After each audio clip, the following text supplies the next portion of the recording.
2016년 10월 31일 2부 방송 진행하도록 하겠습니다. 앞서 방송에서는 우리 3대 3인조 사건과 관련해서요. 사건에 대한 내용도 좀 정리를 하고 피해자 유족 박성훈님을 직접 전화로 연결해서 말씀을 들어봤습니다. 이런 억울한 사건들이 굉장히 많이 있는데, 앞으로 고상만의 유수소 그 사건에서는요, 정치 이야기뿐만 아니라 억울한 사람들의 억울한 사연들을 최대한 많이 전달해드리고 말씀드리는 그런 방송 계속해서 유지해 가도록 하겠습니다. 최순실 씨가 지금 3시 6분이니까 방금 막 출석을 했을 거예요. 3시에 나간다는 걸 지키기 위해서 3시에 나간, 정말 그 최순실 사건이 어디까지 갈지 궁금하죠. 많은 분들에게 있어서 과연 이 비정상적인 사건, 이게 이제 어디까지 갈지 이해할 수가 없는데, 사건의 내용은 사실 복잡한 내용이 없습니다. 박수무당이죠. NCCK, 기독교연합회, NCCK에서, 한국기독교협회에서, 최태민은 목사가 아니다. 박수무당이다라고 정리를 했습니다. 그리고, 이렇게 정리한 상황에서 최순실은, 5번째 딸이라고 하잖아요. 이 5번째 딸인데, 가장 많이 최태민의 영적 능력을 이어받았다. 그렇게 알려져 있습니다. 전직 대통령은 아주 비빔밥처럼 비벼놓고 저런 근본도 없는 점쟁이 따위를 그냥 넘어간다면 정말 나라도 아니죠. 점쟁이가 그 나라를 끌어갔는데, 이거를 어저께 국민일보에서 아주 놀라운 인터뷰 기사를 하나 실었어요. 대한예수교 장로회 예장 종합총회 총회장으로 있는 전기영이라고 하는 목사인데요. 이 전기영이라는 사람이 영세교 교주로 알려져 있는 이 최태민 씨에 대해서 주술가이고 무당이라고 아주 쉽고 간결하고 짧게 이 정리를 했는데요. 이 전기영 씨가 최태민을 굉장히 잘 안다고, 굉장히 잘 안다. 그래서 굉장히 여러 놀라운 증언을 해줬습니다. 이 최태민 씨, 이 최태민을 이 전기영 목사가 처음 알게 된 때는 1979년에 처음 알았다고 그래요. 예장 종합총회에서 목사 안수를 받았을 때 만났는데, 이 최태민 씨가 당시에 이 예장 종합총회에 총회장을 맡고 있었고, 그리고 자기가 부총회장을 맡았다. 부총회장을 맡았는데, 아마 이제 이때 최태민 씨가 이 전기영 목사를 굉장히, 아주 좋아했다고 본인이 이제 그렇게 평가를 하는데요. 그래서 일주일에 2번씩 또 만나 왔다는 겁니다. 그리고, 이 최태민이 사망한 게 94년인데요. 그 사망한 게 94년까지, 근 15년 정도 되는 거죠. 79년에 만나 94년까지 약 15년 동안 굉장히 많이 자주 만나서 이야기를 했다고 합니다. 힘내세요, 힘내세요, 1님. 23개 언론사 사장을 바꿀 때 예견된 거죠. 고상망 강대훈님. 정말 노 대통령이랑 비교하게 되면 속에서 열통이 터집니다. 인간 같지도 않은 것들이라고. 네. 인간 같지 않은 것들이 오히려 모욕인 느낌이 드는 정도로, 상상 밖의 희한한 일들을 굉장히 많이 했는데요. 근데 이 최태민과 관련해서 정말 제가 깜짝 놀랐던 것이 하나가 되어 있는데, 이 최태민과 관련해서 박근혜가 최태민을 만난 첫날 그 기절을 했다고, 실신을 했다는 이 전기영 목사의 증언이 담겨 있어서 제가 아주 깜짝 놀랐습니다. 이 최태민 목사하고 최태민이하고, 목사가 아니죠, 최태민이하고 박근혜가 첫날 만난 게요, 박근혜의 어머니죠, 유경수 여사가 74년 8월 15일 날 사망했잖아요. 네, 사망을 했는데, 그리고 나서 이듬해인 75년 2월경에 박근혜에게 최태민이 여러 차례, 세 차례에 걸쳐 편지를 보내죠. 그 편지 여러분들한테 계속 말씀드렸던 것처럼, 꿈에 유교사가 현몽하여 나타나 내 딸 그네를 도와주라고 했다. 예. 내 딸 그네를 도와주라고 했는데, 내 딸 그네가 우매하여 내가 죽은 이유를 알지 못해갖고 슬퍼만 하고 있으니 가서 당신이 좀 도와라. 이렇게 얘기했는데, 바로 이때 당시에 2월에 이제 그 이야기를 듣고요. 그리고 3월에 이 최태민을 청와대로 불러왔는데, 이때 그 최태민이가 돌을 닦던 곳에서 까만 승용차들이 온 걸 이 전기영 목사가 봤답니다. 바로 까만 승용차는 박근혜가 보내온 차량인 거죠. 뭐 여러 대가 갔었나 보죠. 까만 승용차들이 갔다고 하는 거 보니까 여러 대를 차를 보내서, 그래서 최태민을 모시고 청와대로 오니까, 이때 당시에 박근혜 앞에서 최태민이 굉장히 놀라운 짓을 했다는 거예요. 뭐냐면 최태민이가 영화 뭡니까? 사랑과 영혼? 사랑과 영혼 보셨죠, 여러분들? 사랑과 영혼에서 거기서 이제 심령술사, 심령술사가 빙이 죽은 홀령이 몸에 들어와서, 그래서 이제 어쩌고저쩌고 떠드는 그런 모습을 보이지 않습니까? 근데 실제로는 그게 다 사기였던 거잖아요. 다 사기였던 건데, 나중에 이제 영화 주인공이 몸속에 이제 들어가서 빙의하면서 이제 여자 배우, 그 사람이 이제 정말 진짜 죽은 내 약혼자구나. 그거를 우피 골드버그 심령술사의 이름이죠. 그러면 남자는 누구였죠? 이름이? 패트리스 스웨이지, 아니, 그 사람 아닌데? 그죠? 그분도 돌아가셨다고 하던데, 사랑과 영혼의 남자 주인공이요. 그죠? 그리고 여자 주인공 이름도 제가 지금 기억이 안 나는데, 도와주시면 감사하겠습니다. 누구였지? 하여간 그 사람들이. 그런데, 킬러 빵빵빵님, 어서 오십시오. 늦었습니다. 그런데, 이때 당시에, 패트릭 스웨이지 맞나요? 패트릭 스웨이지가 맞나요? 그 암으로 돌아가셨다는 그분. 아, 그렇구나. 그리고 여자 배우는 데미 무어. 고상만 강대훈님께서 우피 골드버그와 데미 무어를 알려주시고, 힘내세요님과 고상만 강대훈님이 세 분을 다 얘기해 주셨구나. 패트릭 스웨이지. 자, 그런데 바로 이 최태민이 똑같이 그렇게 했다는 거예요. 유경수의 영혼의 빙의가 돼서, 그래서 유경수의 표정과 음성을 그대로 재현했다는 거예요. 정말 타고난 사기꾼이다. 저는 이건 말이 안 되는 얘기거든요. 그냥 아주 우리나라에서 제가 보기에 가장 잘하는 사람이 김용민 PD가 무와 환 그리고 창 이런 사람들의 아주 특징점을 딱 따서 아주 쉽고 간결하고 재밌고 웃기게 방송하잖아요. 김용민 브리핑에서. 왜 상상만으로 웃기죠? 제가 봐도 좀 웃길 것 같아요. 정말, 최태민이 나이 든, 노인네가, 아유, 킬러 빵빵빵이 오늘도 별풍선 너무 감사합니다. 정말 생각해보세요. 최태민이가 12년생입니다. 최태민이가 12년생이니까, 그때 당시에 몇 살이야, 도대체가? 22, 32, 42, 52, 62, 72. 이때 당시에 62, 셋?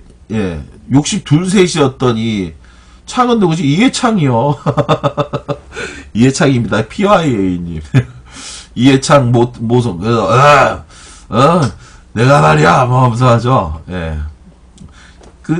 김용민 브리핑 들으시면 아실 수 있어요.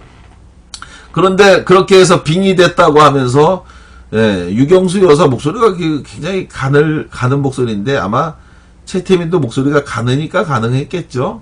그런 식으로 해서 음성과 표정을 그대로 재현하니까 이걸 보고 박근혜가 기절을 했다라는 거예요. 이게 전기영 목사의 증언인데, 그러면서 이때 이른바 입신이라고 하죠. 신에 들어갔다라는 뜻인데, 입신이란 말이 정말 이게 또 샤머니즘의 또 핵심 아닙니까? 전기영 목사 이야기로는 입신은 교계의 용어인데 예컨대 환상을 본다거나 천국이나 지옥을 본다거나 뜨거운 성령에 대한 체험, 신들렸다는 등 뭐 이런 거, 방언 뭐 이런 것도 아마 입신이겠죠. 그래서 이때부터 최태민에 대해서 그 거의 신적 존재로 이제 받아들이고 이해했다. 이게 이제 전기영 목사라는 분의 그 증언입니다. 그런데 바로 이 최태민의 이런 행동에 대해서 전기영 목사는 다르게 얘기하는데, 최태민은 하나님이라고 하는 말을 언급하지 않고 우리 신이라는 표현을 써서 이상함을 느꼈다. 목회자인 내가 보기에 그건 성령의 은사가 아니라 귀신의 역사다. 이런 이야기를 하는 거예요. 여러분들 혹시 이 방송 듣는 분 중에 기독교 신자도 많이 있으실 것 같고, 저도 이제 천주교에서 이 세례를 받아서, 성령을 받은 게 아니라 세례를 받아서, 그래가지고 스테파노라고 하는, 그리고 또 천주교 인권위에서도 일을 했었고요. 그런데 죄송한 말씀이 이제 저는 신의 존재를 믿지 않습니다. 정말 죄송한 말씀인데, 저는 제가 군대에 있을 때 훈련소에서 기독교 물세례를 받았어요. 그리고 집안은 불교 집안이고요. 그리고 세례는 또 천주교에서도 또 세례를 받았고, 대부는 이창복이라고 이창복 의장님이 아니구나. 그분한테 부탁을 드리려다가 그분이 다른 분을 하신다고 하는 바람에 영화감독 한혜종 교수님이시죠.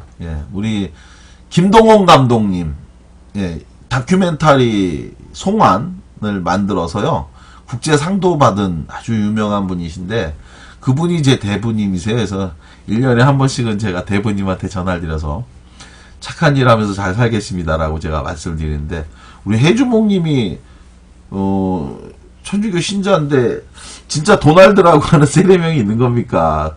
아니면 농담을 하신 건지, 도날드라는 세례명이 있는지 모르겠는데, 고상만 강대님은 심신이 나약하고 의지할 곳이 없을 때 인간은 자신이 믿고 싶은 건 뭐든 다 믿게 되죠.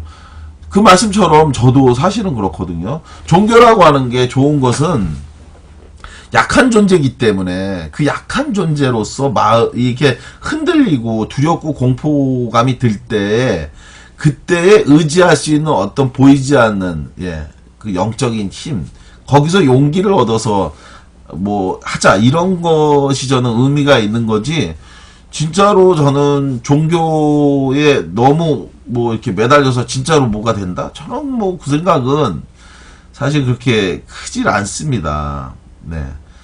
그런데 여하간 그런 상황에서 무슨 귀신이 있다라고 하는 것 또한 저는 사실 믿지 않아요. 왜 그걸 믿지 않느냐? 글쎄요, 제가 잘못된 건지 모르겠지만, 만약에 귀신이 있다면, 늘 제가 말씀드리는 내용이 있어요. 귀신이 있다면 세상에 왜 이 모양 욕골밖에 안 되겠냐라는 이야기를 제가 많이 합니다. 진짜로 귀신이 있다면 이렇게 나쁜 놈들, 나쁜 일을 한 놈들이 왜 이렇게 잘 살고 아무렇지도 않냐라는 거예요. 전두환 같은 놈 말입니다. 노태우 같은 놈들 말입니다. 광주에서 그 수많은 사람들을 죽인 놈들, 그리고 또 친일파 놈들 말이죠. 친일 반민족 행위자들, 그런 놈들이 여전히 우리나라에서 잘 먹고 잘 사는 걸로 알려져 있잖아요. 후손들이 득세하지 않습니까? 그러면은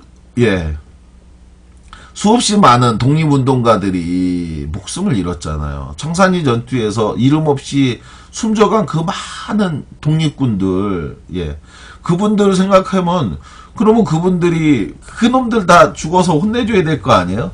전설의 고향에서 보면은 처녀 귀신이 하늘 품으면 꼭 가서 복수를 하던데, 근데 왜 안 그러냐는 거예요. 그래서 저는 살아있는 사람들이 단죄하는 것이 맞지, 죽은 사람들이 뭔가를 단죄한다라는 걸 믿고 거기에 냅두자? 그런 거. 그리고 또 하나, 기독교가 이게 흥한 것이 어딥니까? 미국이잖아요. 근데 미국에서도 가장 또 흥한 데가 어딥니까? 남부 지역이죠. 남부 지역에서 왜 그게 흥했을까요? 기독교가. 바로 모카 농장. 아프리카에서 잡아온 흑인들. 이 사람들을 노예로 부리면서, 그러면서 월화수목금토까지는 아주 강제 노역을 심하게 시켰죠. 그런데 반드시 일요일 날은 쉬게 했다는 거예요. 성서에서 보면 6일까지 하나님이 일을 하고 그리고 일주일째 되는 7일 날 일요일 날은 쉬었다. 그러면서 일요일은 쉬게 해줬는데 그러면서 교회는 반드시 다 가게 한 거죠. 실은 쉬게 해준 이유는 바로 그 교회를 가게 한 건데요. 그 교회를 가서 그리고 나서 그 목사들이 했던 얘기, 그게 바로 실은 진짜로 이 교회에서 교회를 왜 이 미국에서 남부지방에서 이것이 그 이 기독교가 부흥하게 됐느냐? 내세론입니다. 내세론. 예. 비록 현실에서는 고통스럽고 힘들고 괴롭지만 내세에 가면 반드시 행복하게 살 거다. 그러니 원수를 사랑해라. 나를 괴롭히고 고통스러운 사람을 용서해라. 한쪽 밤을 때리면 오른쪽 밤도 또 내놔라. 예. 그리고 비록 여기서는 고통스럽지만 그렇게 해서 살다 보면 차후에 저 세상에 가서는 천국에 무슨 뭐 금은보화가 잔뜩 있고 어쩌고 저쩌고 쫑알쫑알. 저는 이런 것들이 제가 갖고 있는 생각하고는 너무 안 맞아요. 예. 바꾸려면 지금 바꿔야지 그게 되는 얘기인가 저는 그렇게 싶기도 하고, 정의가 바로 선 것이 정의지 정의가 나중엔 언젠간 세워질 테니 지금은 참고 살아라, 그거는 저는 틀린 얘기인 것 같다라고 하는 거고요. 힘내세요님은 러브는 귀신도 싫은가 봐요. 러브가 뭘까요? 궁금한데. 고상만 강대님 저도 동의합니다 선생님. 해주몽님은 미트라의 제삿날이라고 썬데이. 그런가요? 미트라가 누굽니까? 제가 그런 거 잘 몰라갖고. 미국 개신교는 좀 그렇다고. 콘스탄틴이 미트라교와 그리스도교의 문화 혼란을 막기 위해 섞어버린 거죠. 하여간 해주몽님은 박학다식해. 뭐 하여간 얘기만 하면은 뭐든지 얘기를 해. 기복신앙이랑 같다라고 말씀하셨어요. 그러니까 우리나라 불교에 대해서 얼마 전에 비판했던 이야기 중에 기복신앙, 뭐 살아있는 동안에 이러저러한 복을 받는 거, 뭔 착한 일을 하면 그것에 대해서 혜택을 받는다는 거, 그런 게 정말 신앙은 귀신도 싫은가 봐요. 카스트 제도와 과거 불교도 다 똑같은 논리라고 생각해요. 지배층의 이익을 위한. 맞습니다. 그리고 종교인이 가난한 나라도 또한 사실은 없는 것 같아요. 제가 볼 때는. 대형교회 베스트 10에 뭐 우리나라 교회가 대부분이라고. 우리나라 교회가 정말 잘못된 거죠. 그런 상황에서 진짜 목사님은 아주 작은 교회 목사님 같아요. 큰 교회 목사님은 아무래도 큰 교회를 두고 있어서 그런가 욕심이 많은 것 같아요. 제가 어렸을 때 저희 집에서 불교와 관련해서 저희 아버님이 진짜 샤머니즘에 대한 굉장히 절실한 믿음을 보여주셨어요. 아침에 저희 아버님 사업하셨거든요. 그래서 아침에 제가 기억이 나요. 저 초등학교 다닐 때 크림악동님 늦게 들어오셨다고 어서 오십시오. 캡틴 니형님도 지금 들어오셨는데 어떡합니까? 방송 1부 끝나고 2부도 이제 3분의 1이 지나가는데 어서 오십시오. 저희 아버님이요 어렸을 때 출근하시기 전에 꼭 무당한테 전화했었습니다. 저희 아버지 하여간 무당 엄청 좋아했어요. 만신이라고 불렀는데 그래가지고 오늘 하루의 점괘를 듣고 나가서 일을 하시는. 그래서 나중에는 거기에 이제 매이게 되는 거예요. 그 사람. 그러니까 저희 아버지 그 상황을 돌아가신 아버님 죄송합니다. 그런데 저희 아버지 생각을 해보면 박근혜도 마찬가지였던 것 같아요. 며칠 전에 우리 전오크 전요기가 조선일보에다가 기사를 썼잖아요. 우리 캡틴 니용님 업과 꿀잼 꾹 눌러주셨다고 감사합니다. 우리 캡틴 니용님이 들어오셔서 지금 저희 방송에 매니저가 없어요. 그래서 하루하루 여러분들이 좀 대신 매니저 역할 대신해 주시는 분들이 좀 많이 있었으면 좋겠어요. 그래서 추천도 좀 눌러주시고 업과 꿀잼도 좀 눌러달라고 말씀을 좀 해주셨으면 좋겠고요. 라이츠 70님도 여기 지금 방송이 있나요? 지금? 좀 이런 분들이 많이 좀 해주셨으면 좋겠습니다. 근데 아마 박근혜도 그랬던 것 같아요. 저희 아버지랑 크게 다르지 않았던 것 같아요. 그죠? 전용기가 쓴 글에서 이런 얘기가 나오더라고요. 무슨 얘기가 나오냐면, 네, 읽어보신 분 아시겠지만, 늘 박근혜가 판단을 못했다는 거예요. 주저주저하고, 어떻게 해야 될지 우왕좌왕하고, 그러다가 어느 날은, 네, 계속 결정을 못 내리고 우왕좌왕하는 거를 보다가 안 됐길래, 어디 전화라도 한 통 하라고 그랬다는 거예요.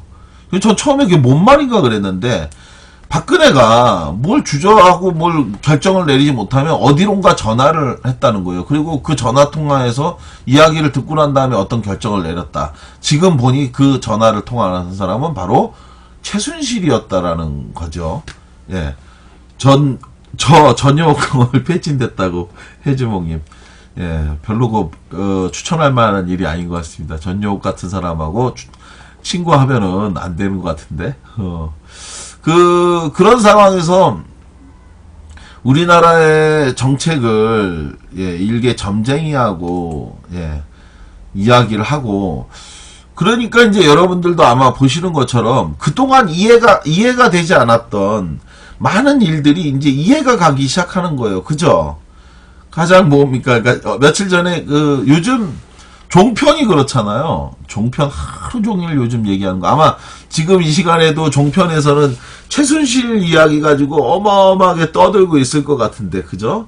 어마어마하게 떠들고 있을 것 같은데, 아마 이번에 새누리당하고 청와대, 예, 지난 이른바 이명박부터 박근혜까지 8년 6개월, 지금 8년 한 8개월 된 건가요? 1년 4개월 정도 남았다고 그러니까 1년 4개월 남은 거죠.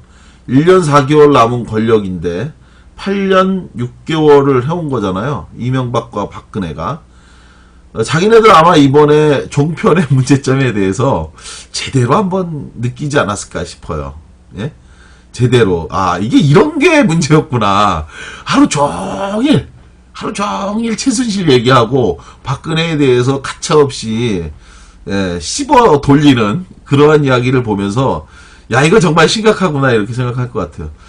요즘 최순실과 관련해갖고 계속 저한테 또 전화가 오고 연락이 와요. 그리고 여기저기 언론 쪽에 있는, 저랑 잘 알고 있던 기자들한테 전화가 많이 오고 있는 건데요. 이제 다 떨어진 거예요, 이야기들이 대부분. 매일매일 이제 쓰려고 하는데, 말씀드린 것처럼 알려져 있는 것은 한계가 있고, 그 부분에 대해서 추가로 확인할 수 있는 길도 또 어려운 게 있으니까, 이분들이 이제 저한테 전화를 해서, 제가 지금 한 10군데 정도에서 연락을 받은 것 같아요. 최태민이나 최순실과 관련해서 좀 알고 계신 내용 있으시면 좀 말씀 좀 해달라고. 그래가지고 제가 뭐라고 얘기했느냐. 알면 제가 이미 썼지요. 라고 제가 이야기했습니다. 알면 제가 이미 썼지요. 예. 워낙 알려져 있는 게 없다 보니까 이제 언론사들도, 쓰는데 한계가 있는데, 그러다 보니까 여기서 나오는 폐해가 있죠. 무슨 폐해냐. 예. 이제 별 내용도 아닌 걸 가지고 계속 쓰는 거예요. 제가 볼 때도 이건 참 별 내용이 아닌데, 싶은 거, 예를 들어 최순실이 때밀이 아줌마까지 가서, 좀 가십거리로는 재밌긴 해요. 그죠?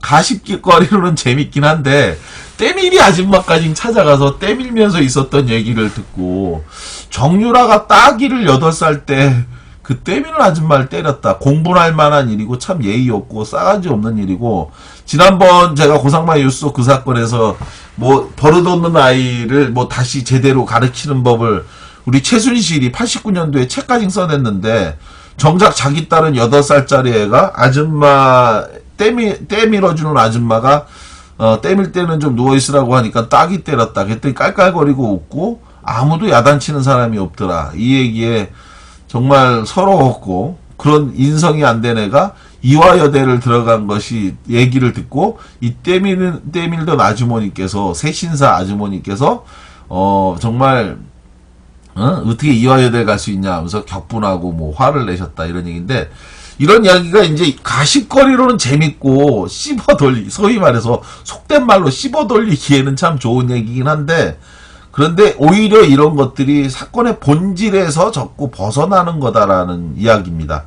새누리당에 몸을 담고 있는 사람 중에 최순실의 실체를 몰랐던 사람이 있었을까요? 저처럼 무식한 자도 알고 있었는데 자신들의 사익을 위해 꼭두가시인 줄 알면서 이제 와서 몰랐다고 라고 하셨어요.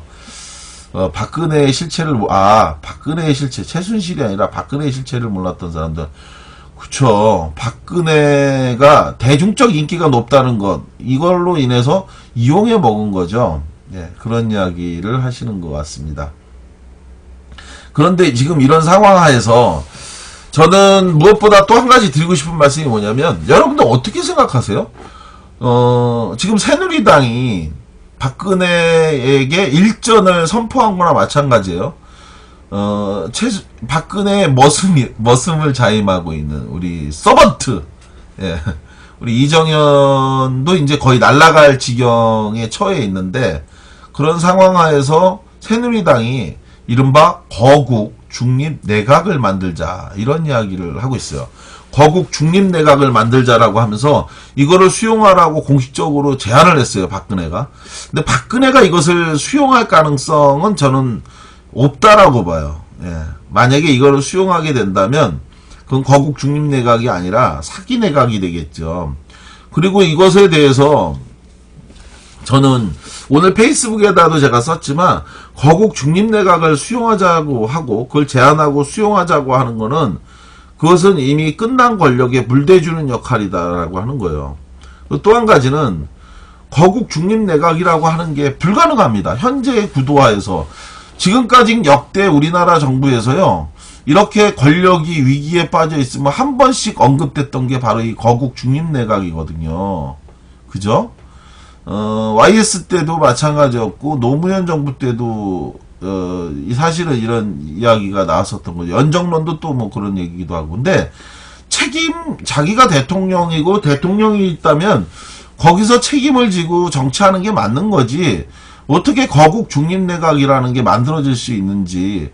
대통령의 권한이 압도적인데, 그럼 대통령을 뒤로 빠져라? 그걸 누가 수용을 할까요? 예, 그건 될 수 없는 얘기인 거고. 그리고 또 한 가지는, 지금 현재 언급되고 있는 거국 중립 내각의 이른바 책임 총리제라고 해서 총리에게 실질적인 권한을 쥐고, 그리고 외교와 국방만 대통령이 뭐 행사해라 해서 사실상의 내각제 비슷한 그런 개념으로 이거를 하자는 건데요.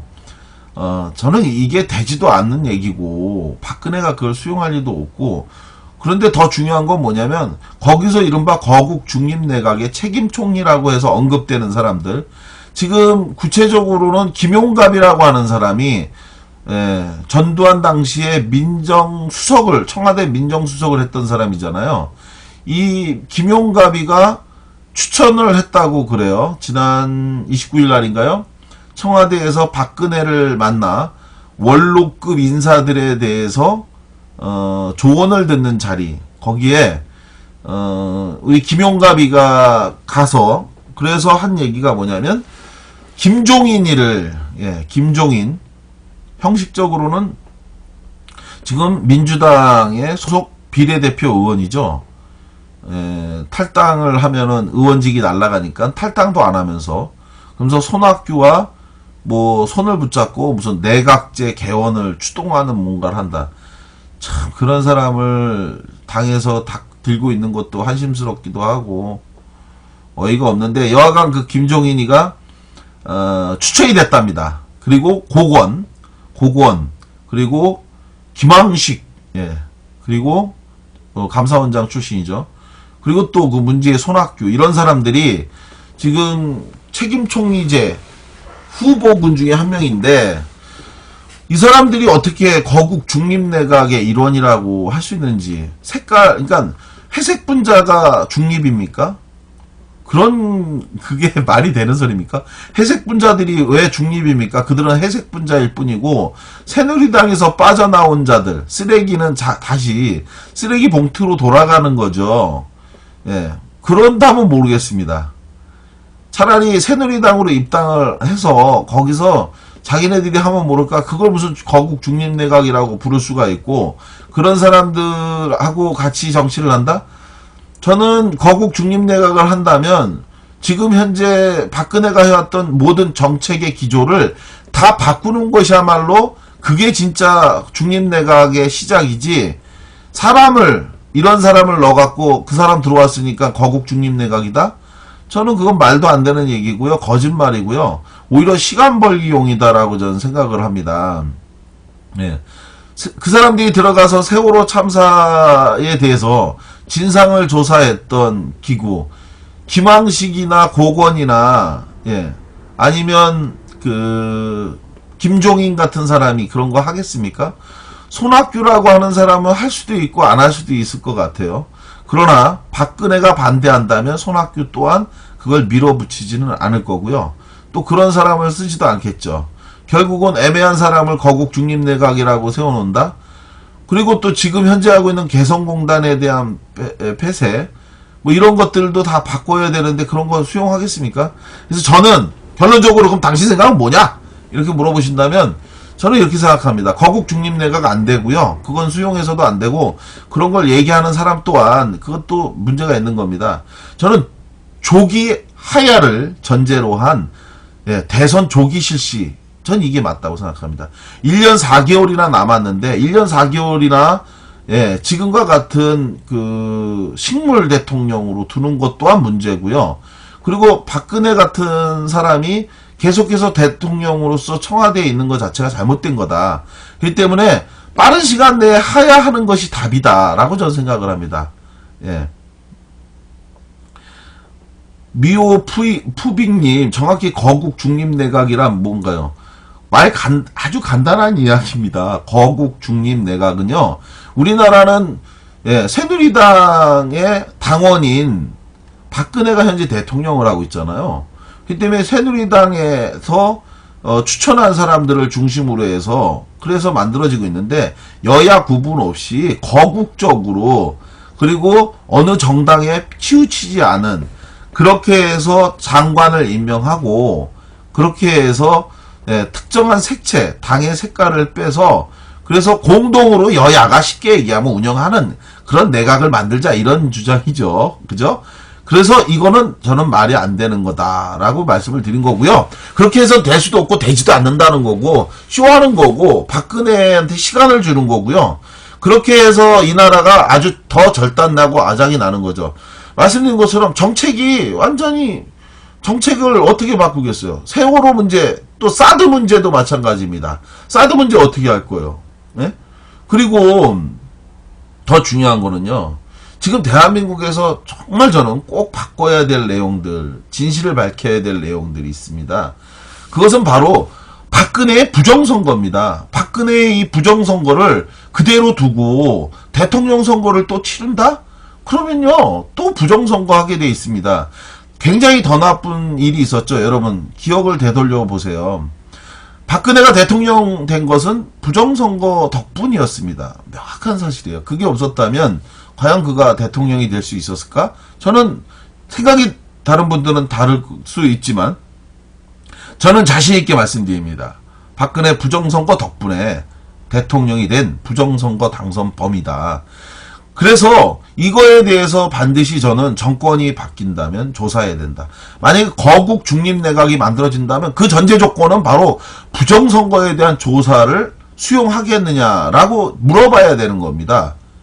그걸 물어보지 않고 그러면서 뭐 거국 중립내각을 민주당도 수용할 태도와 자세를 보이고 우상호라고 하는 사람 저도 개인적으로 굉장히 가깝게 생각하고 좋아하는 선배였는데 저는 이 선배가 지금 하고 있는 이 일련의 행위를 보면 선배라는 이름을 부르기가 좀 곤란해지고 있어요. 저는 선배라고 부르기가 좀 어려워질 것 같아요. 그냥 우상호 의원이라고 부를 수밖에 없을 것 같아요. 어떻게 이런 분이 제가 선배라고 부를 수 있는지 모르겠어요. 정치는 자기 지지자를 위해서 가려운 등을 긁어주는 사람이다라고 저는 생각합니다. 말이라도 시원하게 해줘야 돼요. 왜냐? 현실적으로 바꿀 수 있는 능력이 없어요. 본인들이 하고 싶다고 해서 할 수 있는 일이 없어요. 300명의 국회의원 중에 한 사람이 내가 이렇게 만들겠습니다. 그거는 꿈이고요. 사실은 가능하지 않거든요. 그런데 그것을 비난할 수 없는 게 뭐냐면 정치는 등 가려운 국민을 긁어주는 효자손 같은 역할을 하는 거기 때문에 이재명 시장님 같이 시원시원하게 국민들이 듣고 싶은 말을 해주는 것, 그리고 그걸 위해서 함께 나아가자라고 제안하는 것, 이게 맞는 거거든요. 그런데 그것을 가지고 해주지도 못하면서 말이라도 시원하게 하지 않는 것, 그거는 신중한 게 아니라요, 저는 정치인으로서 자질이 없는 거다라고 생각을 합니다. 뭐 이것저것을 고려해갖고 나라를 안전하게 끌고 가는 것 걱정하지 마세요. 대한민국의 정말 국민이 정치인보다 다 똑똑합니다. 이번에 있었던 엊그저께 그 국민 대집회에서도 국민들이요, 엄청나게 많은 분들이 오셨지만 놀라울 정도로 인내력을 발휘했고요. 저도 학생운동하면서 화염병 시위 그 제조 지시도 하고 그것 때문에 제가 화염병 제조 운반 뭐 이런 거 지시했다고 해서 또 감옥도 가고 다만 던지지 못했다고 제가 말씀드렸잖아요. 던졌다 두고 다칠까봐 그런 것처럼 하여간 그랬는데 정치가 실제로 도와주지도 못해, 이 국민들의 가려운 부분을 도와주지도 못하면서 말도 그렇게 못한다? 이런 거 웃긴다 생각하고, 그래서 결론적으로 말씀드리면 저는 지금 현재 상태에서 제 생각은 그렇습니다. 제 생각은 조기 대선 실시다. 그래서 조기 대선을 실시할 수 있는 가장 좋은 방법은 하야예요, 하야. 그래서 박근혜가 일정한 시간 내에 6개월이든 뭐 1년 4개월 남았는데 6개월 정도 앞당겨서 조기 하야하고 그에 맞춰서 대통령 선거를 실시하는 방안을 찾자. 이런 현실적인 방법을 저는 오히려 정치권이 야당이 주장을 해야 되는 게 맞지 않나. 지금 상태에서 박근혜가 뭘 하든요, 그거는 최순실한테 허락을 받은 건가? 이렇게 생각하지 않을 수가 없어요. 뭔 얘기를 하든 이제 박근혜가 대통령이라고 주장하면 그건 주장이지 누가 그걸 수용하겠습니까? 그런 상황에서 이걸 타개하는 방법으로 우리 노란물망초님도 올소라고 하셨고요. 강대윤님, 맞습니다. 하야시키고 부정선거부터 시작해서 세월호 포함 모든 것을 조사해야 됩니다. 그리고 우리 JJ님인가요? 말이 좋아 거국주님이지 그동안 야당은 야성이 없어서 새누리가 항상 떼쓰는 대로 될 게 뻔함. 저도 하야가 답이라 생각합니다. 지금 하야하면 바로 대통령 선거한다면 새누리가 불리하니 거국중립 내각의 시간 끌기 용카드. 맞아요. 저는 거국중립 내각은 시간 끌기용이라고 생각을 하고 있습니다. 자기네들 지금 상태에서 대통령 선거 해봐요. 절대 안 됩니다. 그러면은 반기문이가 돌아올 때까지, 그리고 반기문이가 지금 상태에서는 새누리당 후보로 나가기 부담스러워한 상황이 됐어요. 그런 상태에서 김무성이가 나온들 어쩔 것이며, 뭐 지난번에 박근혜를 대통령으로 만들었던 사람들 있잖아요. 이 사람들은 아마 이제 나오기 어려울 것 같아요. 제가 볼 때는. 그죠? 차라리 이명박이가 나오면 당선 가능성이 더 크지, 김무성이가 나온다면 어려울 것 같아요. 그죠? 그거 제가 볼 때는 선거운동 기간에 박근혜를 대통령으로 만들어야 된다라고 유세했던 사람들 것만 틀어줘도 제가 볼 때는 국민들이 외면하고 거부할 거라고 좀 보입니다. 저는 야당이요. 우상호 의원이 또 그런 얘기도 했던데, 87년 6월 항쟁은 성공시키고 87년 대통령 선거는 실패한, 그러한 경험 때문에 자기네들은 광장에 나오지 않고 내부에서 제도권 안에서 싸우겠다라는 이야기도 했어요. 사실 저는 그 얘기 보고도 또 너무 실망을 했습니다. 87년 6월 항쟁에서 이기고 그리고 12월에 대선에서 패배한 건요, 제도권 안에서 싸우지 않고 같이 광장에 나와갖고 싸웠기 때문에 진 게 아닙니다. 야당이 무능했기 때문에 졌던 거고요. 분열했기 때문에 졌던 거고요. 대의에 충실하지 않았기 때문에 졌던 거고요. 그리고 국민이 요구하는 대로 따라오지 않았기 때문에 졌던 겁니다. 이게 진실입니다. 그런데 우상호 의원이 얘기하고 있는 지금 그 이야기가 바로 또 데자뷰, 또 그때와 똑같은 이야기를 하고 있다고 저는 생각하고 있습니다. 그때나 지금이나 국민이 요구하고 있는 것, 시민이 요구하고 있는 뜻을 이해하지 못하고 있어요. 하야가 답이고요. 그리고 그걸 위해서 야당이 강력히 투쟁하고 싸워야 되는 건데, 싸움은 국민이 하고 시민이 하고 그 열매는 야당이 먹겠다는 거거든요. 예. 그리고 그 열매는 또 민주당이 먹겠다는 거거든요. 저는 민주당 당원도 아니고 정의당 당원도 아니고 일체 어느 당의 정당원이 아니거든요. 예. 그래서 자신있게 말씀을 드리는데, 예. 저는 그거 틀렸다고 생각을 해요. 예. 정말 말도 안 되는 거죠. 우리 단마루님, 아유, 121번째 팬클럽 회원이 되주셨습니다. 감사합니다. 고맙습니다. 좋은 방송으로 팬클럽으로 가입해 주시는 것에 대해서 보답하도록 하겠습니다. 민주당이 정말 김칫국을 제대로 먹고 있고 우상호 의원이 거기서 정말 아주 선두적인 역할을 하고 있는데, 정말 이렇게 해서 바뀐 권력은 우리가 원하는 일을 해줄까요? 저는 동업자 정신이라고 봐요. 예, 정치인들이 불행한 선례, 좀 잘못했다고 해서 쫓겨나는 선례가 자꾸 만들어지게 되면 언젠가 자기네들이 잘못할 때 자기네들도 그렇게 쫓겨나지 않을까 두려워하는 마음, 그것 때문에 사실은 동업자 정신을 발휘하고 있는 거다. 근데 그 동업자 정신은 본인들 사이에서는 아름다운지 모르겠지만 그대로 국민들에게 고통으로만 다가오는 거다라고 저는 생각을 합니다. 예. 정말 민주당에서 우상호 원내대표가 하고 있는 그런 행보를 누군가가 속 시원하게 좀 아니다라고 틀렸다라고 좀 제어를 해줘야 되는데 그런 분도 또 없어요. 뭐 내부에서는 아마 여러 말들과 논란이 있을 것 같은데 중요한 것은 국민에게 보답하는 겁니다. 예, 대통령 권한을 갖는 게 중요한 게 아니라 하루를 정치인으로 일을 한다 해도 예, 국민이 원하는 정치를 해줘야지. 예, 일도 못 해주면서 그러면서 예, 국민이 가렵고 아프고 힘든 부분을 거들어주지도 않고 나는 이제 수권 정당에 가야 되니까 책임있게 가겠다라는 태도로 국민이 싸우고 있는데 광장에 나오지 않겠다는 말을 당당하게 하면서 그러면서 자기의 철학을 대한민국 이 민주당을 지지하는 사람들에게 강요하고 예, 그렇게 하는 태도에 대해서 사실 저는 공감하기가 어렵습니다. 우리 지구수원님 122번째 팬클럽으로 들어와 주셨습니다. 감사합니다. 예, 여러분들의 예, 격려가 힘이 돼서 예, 좋은 방송으로 이끌어가는 데 힘이 되도록 하겠습니다. 최순실과 관련한 엽기적 행각에 분노한 이 전 목사 이야기 한 가지 더 할까요? 네. 총리를 이재명이나 노회찬으로 하고 각 부처 장관들을 모두 총리나 마음대로 임명하게 한다면 거국 중립 내각도 생각해 볼게요. 예. 그렇게 하지 않겠죠. 두 번째, 그렇게 한다 해도 저는 예, 판이 더러운데 그게 가능할 수가 없다니까요. 이 대목에서 저는 여러분들한테 한번 예, 다시 한번 회상을 했으면 좋겠는데 노무현 대통령이 정권 말기에 굉장히 큰 실수를 하나 했어요. 그게 뭐냐? 연립정부 제안이었어요. 그게 사실은 거국 중립내각과 똑같은 얘기거든요.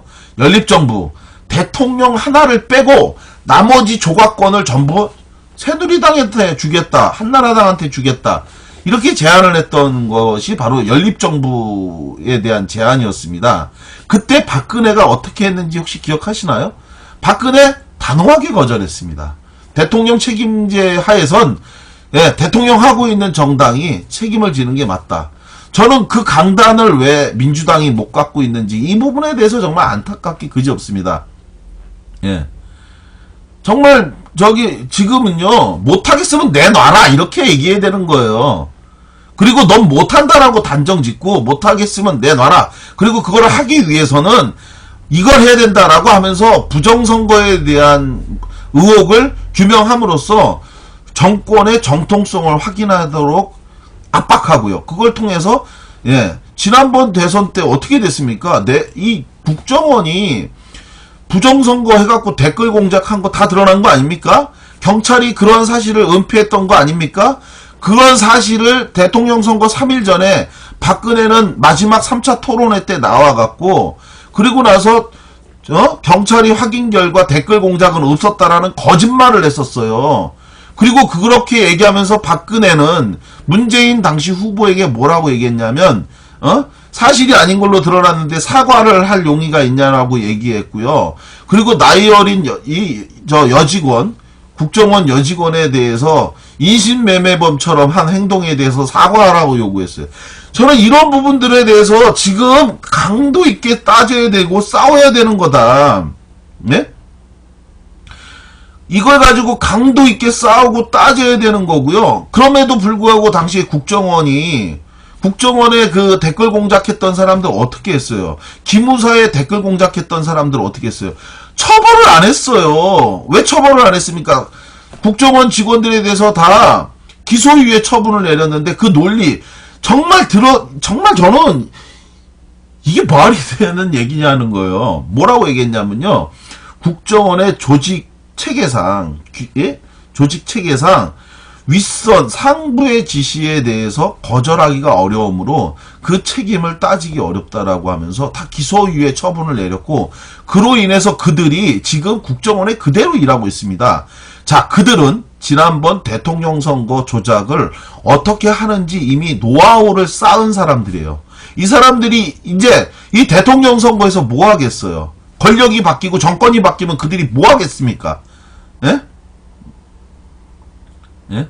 이거에 대해서 여러분들 지금 우리가 선택해야 될 것은 새누리당이 제안한 거국 중립내각을 갖다가 수용하자는 것이 아니고요.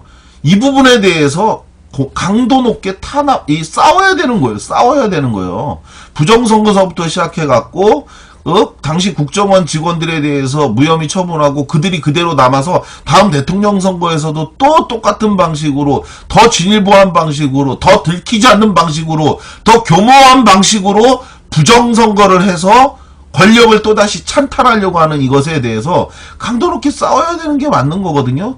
근데 지금 이런 상황에서 이거 지금 누가 만들었어요? 야당이 지금 밝혔습니까? 야당이 밝혀낸 게 아니에요. JTBC가 밝혀낸 겁니다. 손석희 사장이 밝혀내고 거기서 용기 있게 이걸 깐 거예요. KBS 기자들이 어떻게 했어요, 여러분? KBS 기자들이 만약에 JTBC가 입수했던 그 태블릿 PC를 우리가 입수했다면 KBS는 보도할 수 있었겠냐라고 하면서 며칠 전에 기자들이 항의하는 그러한 걸 봤거든요. 저는 야당이 지금 무슨 마치 자기네들이 싸워갖고 지금 민주당 얘기하는 거거든요. 이 민주당이 자기네들이 싸워갖고 지금 이 국면을 만든 것도 아니고, 그리고 정말 자기네들이 어떤 이 상황을 만들어서 국민들이 일어난 것도 아니에요. 자기네들은 사실은 그냥 내내 박근혜한테, 이종걸 의원 어떻게 했어요?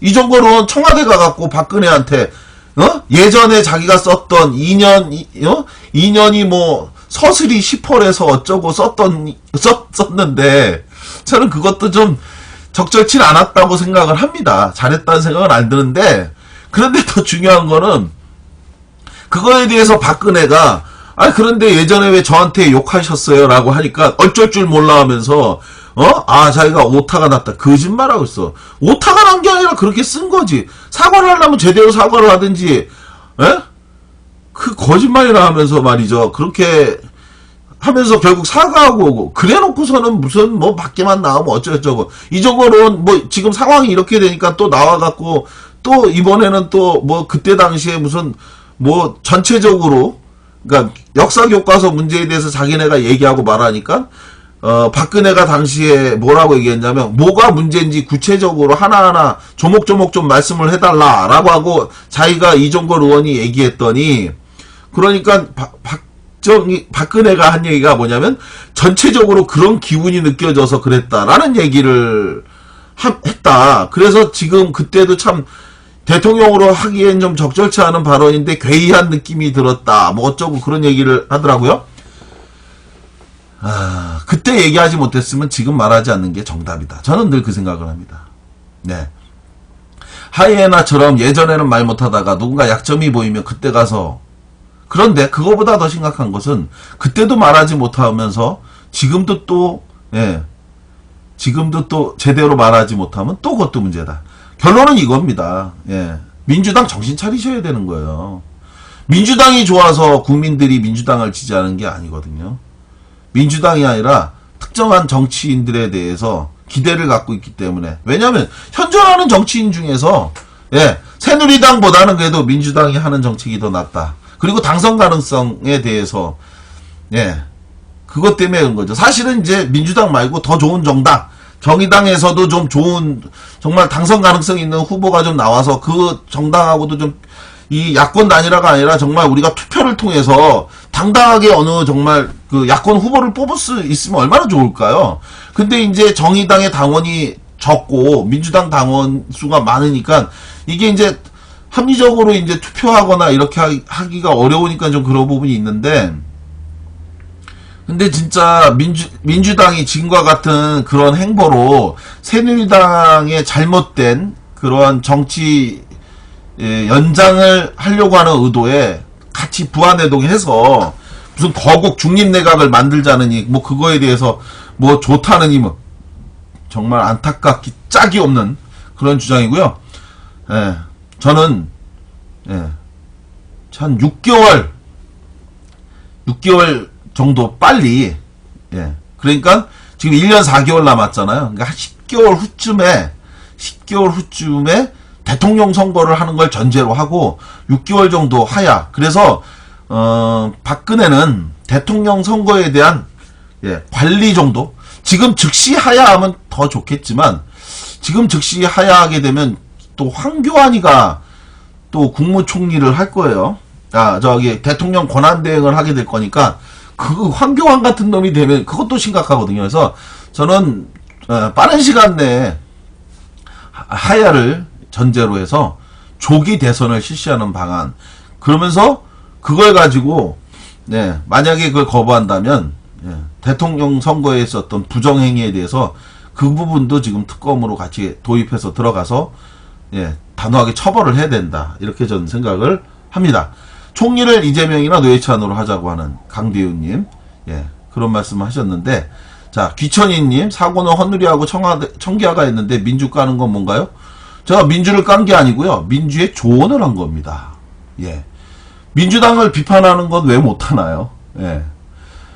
새누리하고 박근혜에 대한 비판은, 그거는 뭐 비판할 내용도, 필요도 없고, 사법 처리해야 될 내용이고요.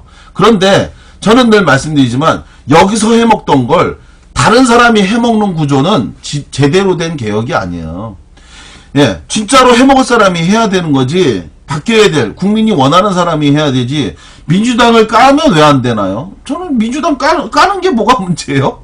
민주당 잘못하면 더 심하게 까야 되는 거예요. 예. 사랑하는 학교, 사랑하는 나라, 사랑하는 자식이면 더욱더 많이 혼내고 야단쳐야 됩니다. 그렇게 해야 실망을 시키지 않는데, 지금은 민주당을 왜 까냐라는 논리, 물론 그건 좋은 취지로 말씀하신 거긴데요. 예. 민주당이 알아야 됩니다. 우리 기천인 같은 분이 이렇게 정말로 이렇게 사랑하는 마음을 갖고 있는 이런 국민들에 대해서, 지지자들에 대해서 보답하는 마음으로 해야 되는 겁니다. 광장에 나가지 않고 제도권에서 싸운다라는 말로 국민들을 오히려 외면하고, 또 선거 패배는 국민을 외면해서 패배한 거지, 야당이 선거 준비 안 해갖고 졌다? 무슨 선거 준비를 안 합니까? 당시에 김영삼, 김대중 두 사람이 서로 대통령 한다고 준비하느냐고, 그래가지고 결국은 패배한 거죠. 국민은 욕심 없이 사심 없이 당시에 야권 단일화를 하라고 자기 몸에 불 붙여서 죽어간 사람들이 바로 당시에 국민이었는데, 예? 그런데 뭔 준비를 안 했다는 얘기예요. 달빛장인 야당성을 상실했어. 야당 비판할 시간에 여권을 까야죠. 기천이님은 까세요. 저는 또 예, 야당이 더 잘하라고 또 저도 이렇게 예, 비판하도록 하겠습니다. 예. 고상방 강대님 말씀 듣고 보니 그러네요. 판이 더러우니 판자체를 바꿔야죠. 전공교체에서 개혁 제대로 해야 된다. 노란물망초님, 신천지교회 십자군 알바단도 한몫했죠. 맞습니다. 그것들도 제대로 처벌이 안 됐죠. 야당도 깔 건 까야죠. 달빛장양이 말씀하셨고, 누구라도 확실히 과거 청산을 제대로 할 수 있는 사람이 나와야 된다고 봅니다. 적당히 타협해선 대한민국의 미래는 암울하다. 고반장님도 야당이 잘못하는 거 까시잖아요. 야당을 까는 건 제대로 하라고 까는 겁니다. 달빛장양님, 제 마음이네. 반민특위 재건해야 된다고 봅니다. 민족반역자들 처단하고 난 다음에 비로소 상식이 통하는 나라가 온다고 생각합니다. 라고 말씀하셨어요. 그쵸. 달비장님, 민주당이 잘못해도 오냐오냐 해줘야 하나. 그렇죠. 야당도 비판해야 된다. 정치는 언제나 비판적 지지를 해야 됩니다. 저라는 뜻으로. 캡틴 이용 님도 동의해 주시고 공감해 주셨어요. 아유, 감사합니다. 고맙습니다. 네. 네. 오늘 또 2시간, 여러분들과 함께 했던 방송 시간, 시간이 또 다 됐네요. 참 어려운 문제예요, 여러분. 그죠?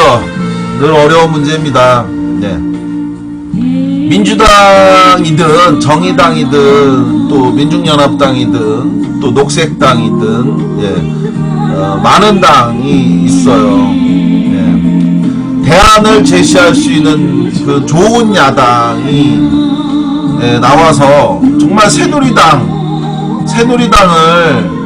박멸해 줬으면 좋겠는데, 박멸해 주는데 이 사람이 해먹던 걸 저 사람만 해먹는 구조.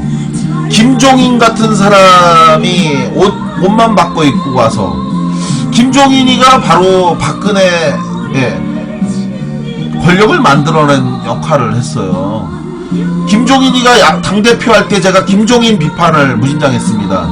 전두환의 독재에 맞서기 위해서 학생운동하다 감옥 갔다 오고 재야운동 했는데, 그러한 전두환도 아닌 똘마니, 전두환의 똘마니인 김종인에게 허리 굽신굽신하는 거 못하겠다 비판했더니, 그때 당시에 그래도 김종인 체제에서 선거운동할 수 있도록 도와달라고, 그렇게 해야 된다고, 김종인 욕하는 놈들은 잘못된 거라고 하면서 저한테 비판했던 사람이 굉장히 많았거든요. 그런 게 잘못된 겁니다.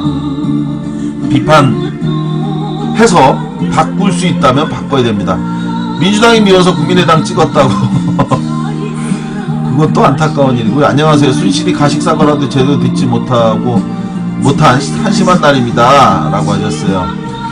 여러분, 어려운 일이 여전히 많이 있지만, 또 이렇게 해서 또 역사는 또 바뀌어가는 거 아니겠습니까? 우리도 한번 고상만 반장님과 같이 청계관장 갔으면 좋겠습니다. 모임도 한번 하고요. 11월 12일날, 그날 우리 같이 청계광장 나가서, 정말 그날 박근혜 하야 같이 한번 목소리 크게 외치고요. 얼굴 한번 뵙고 또 인사도 하는 그런, 시간 됐으면 좋겠습니다. 그날 제가 페이북 라이브 방송 하면서, 할게요. 거기나 오시면, 저한테 페이북 라이브 방송에서 또 말씀 듣고 이야기하면 좋을 것 같습니다. 11월 12일날, 그러니까 다음, 방송 때 제가 또 말씀을 드릴 수 있을 것 같습니다. 11월 12일날 함께 하고요. 오늘 오신 분 중에서 아직, 추천 안 눌러주신 분 있으시면 마지막으로 추천 좀 눌러주시면 좋겠고요. 주상즈은하님, 전 댕겨왔다고. 아유, 고맙습니다. 잘 다녀오셨습니다. 애기 때문에 새벽까지 뭐 있었다고. 아유, 아이까지 데리고 가셨구나. 아유, 대단하세요. 11월 13일은 2주 후에니까, 그리고 캡틴용님, 고맙습니다. 그때는 당연한 줄 알았죠. 아까 말씀한 것처럼 정권 바꿔서 우리가요, 김대중 노무현 민주정부 10년 그때 우리가 당연한 것처럼 봤던 금강산 관광, 그리고 개성공단 멈춰진 기계도 다시 돌리는 그러한 시절이 다시 돌아오기를 바랍니다. 12일날 작은 손님 아프리카 데모당도 모인답니다. 거기서 보면 되겠군요. 저는 대한민국 진심으로 사랑하고 평화 사랑하고 새누리당과 박근혜 싫어하지만 민주당 사랑합니다. 그렇게 해서 바뀔 수 있는, 정의당도 사랑하고 녹색당도 사랑하는데요. 11월 7일 28일 월요일날 낮 2시 방송에서 여러분들과 함께 방송 듣도록 하겠습니다. 고맙습니다. 감사합니다. 화이팅!